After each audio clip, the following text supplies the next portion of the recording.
Hello అండి, ఈరోజు లంచ్లోకి curry prepare చేస్తున్నాను.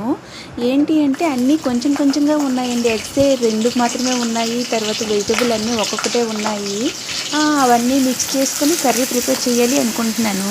2 ఎగ్స్ ఉంటే అవి ఉడకబెట్టుకుంటున్నానండి. ఇంకోవైపు ఒక వంకాయ, ఒక ఆలు, 2, 3 ములంకాడలు అవన్నీ కట్ చేసుకొని వాటర్లో నానబెట్టుకొని ఉంచుకున్నాను. ఇంకోవైపు కళాయి పెట్టుకొని అది హీట్ ఎక్కిన తర్వాత ఆయిల్ వేసుకున్నానండి. ఆయిల్ వేసుకున్న తర్వాత అందులోనే పచ్చిమిరపకాయ, జీలకర్ర, తర్వాత ఆనియన్, కరివేపాకు వేసుకొని బాగా ఫ్రై చేసుకున్నాను. బాగా ఫ్రై అయిన తర్వాత ఒక వంకాయ, ఆలు కట్ చేసుకుని మొదటగా వేసుకున్నానండి. వేసుకుని బాగా ఉడకబెట్టుకున్నాను. ఆ తర్వాత ములంకాడ కూడా వేసుకున్నాను. అది ఉడికిన తర్వాత గుడ్లు ఉడికిపోయిన సెల్స్ తీసేసుకొని అందులో వేసుకున్నానండి. వేసుకొని మూత పెట్టి ఒక 5 మినిట్స్ పాటు ఉడికించుకున్నాను.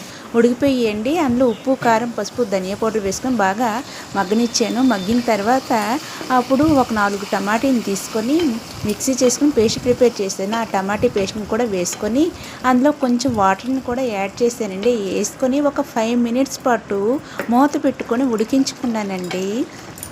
ఉడికించుకున్న తర్వాత అది దగ్గరికి అయ్యి చాలా గ్రేవీగా చాలా బాగా వచ్చిందండి. ఈ చపాతీతో అయినా రైస్తో అయినా ఈ కర్రీ చాలా చాలా బాగుంది. నచ్చితే ఒకసారి ట్రై చేయండి. లైక్ అండ్ సబ్స్క్రైబ్ చేసుకోండి.